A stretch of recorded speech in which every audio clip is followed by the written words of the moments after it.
श्रीराम समर्थ.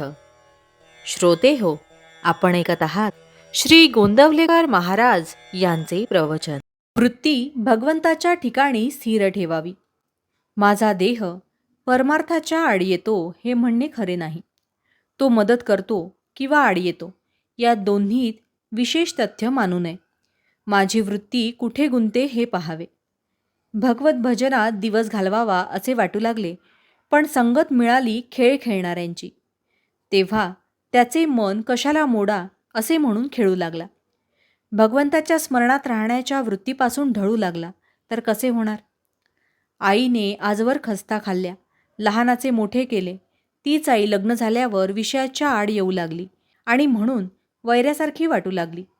वास्तविक दोघांच्याही देहात फरक होण्यासारखे असे काहीच झाले नाही, पण वृत्तीत बदल झाला. विषयातच मी गुंतून राहू लागलो. याला काय करावे. मी सुखी कशाने होईल हे आपण आपल्या कल्पनेनेच ठरवले. पण या जगात पूर्ण सुख किंवा पूर्ण दुःख असे काही आहे का. जे खरे असेल किंवा खोटे असेल याची आपल्याला खात्री नाही. त्या बाबतीत आपण रिकाम्याच कल्पना करीत बसतो. दुसरा मनुष्य ज्यावेळी आपल्याला त्रास देतो त्यावेळी त्यामध्ये 50% आपली कल्पना असते, बाकी उरले 50%.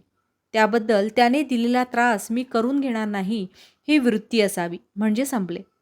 आपली वृत्ती सारखी बदलते आहे आणि जगही सारखे बदलते आहे. त्यामुळे अमुक परिस्थितीमुळे सुख किंवा अमुक परिस्थितीमुळे दुःख होते हे वाटणे खरे नव्हे, कारण सुखदुःख अस्थिर असते. शास्त्रांचे नियम हे वृत्तीला स्थिर करतात. भजन, पोथीवाचन, मंदिर बांधणे वगैरे गोष्टी जर वृत्ती सुधारण्यासाठी न केल्या तर ती नुसती करमणूक होते. त्यापासून खरा फायदा होत नाही. आगगाडी रोज काशीला जाते, पण तिला काही काशी यात्रा घडत नाही. यात्रा घडते ती आत बसलेल्या लोकांना. गंगास्नान, विश्वेश्वराचे दर्शन वगैरे आतल्या लोकांना घडते. त्याचप्रमाणे देहाने नुसता पूजापाठ वगैरे करून परमार्थ घडत नाही. आपली वृत्ती भगवंताच्या ठिकाणी चिकटली पाहिजे. भगवंताचे रूप सारखे समोर ठेवता येणार नाही, पण त्याचे रूप लक्षात आले नाही तरी आपण त्याचे नाम घेतो हे लक्षात राहिले तर वृत्ती सुधारेल. आपल्या डोळ्यात अगदी बारीक कण गेला तरी तो खुपतो. त्याहीपेक्षा वृत्ती सूक्ष्म असते, ती भगवंतालाच कळते, म्हणून त्याच्यापाशी लबाडी चालत नाही. विषयाचा भोग आला असता जो त्यामध्येच गुंतत नाही त्याच्यावर भगवंताची खरी कृपा झाली हे समजावे.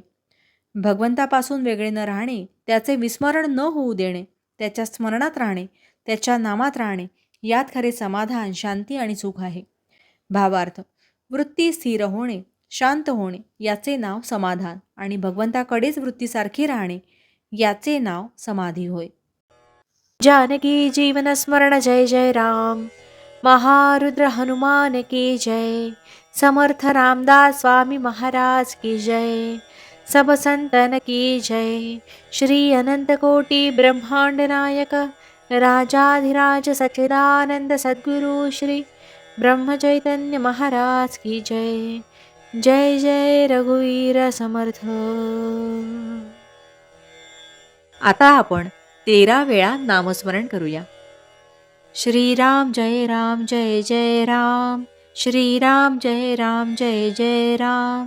श्रीराम जय राम जय जय राम. श्रीराम जय राम जय जय राम. श्रीराम जय राम जय जय राम. श्रीराम जय राम जय जय राम. श्रीराम जय राम जय जय राम. श्रीराम जय राम जय जय राम. श्रीराम जय राम जय जय राम. श्रीराम जय राम जय जय राम. श्रीराम जय राम जय जय राम. श्रीराम जय राम जय जय राम. श्रीराम जय राम जय जय राम. जय श्रीराम.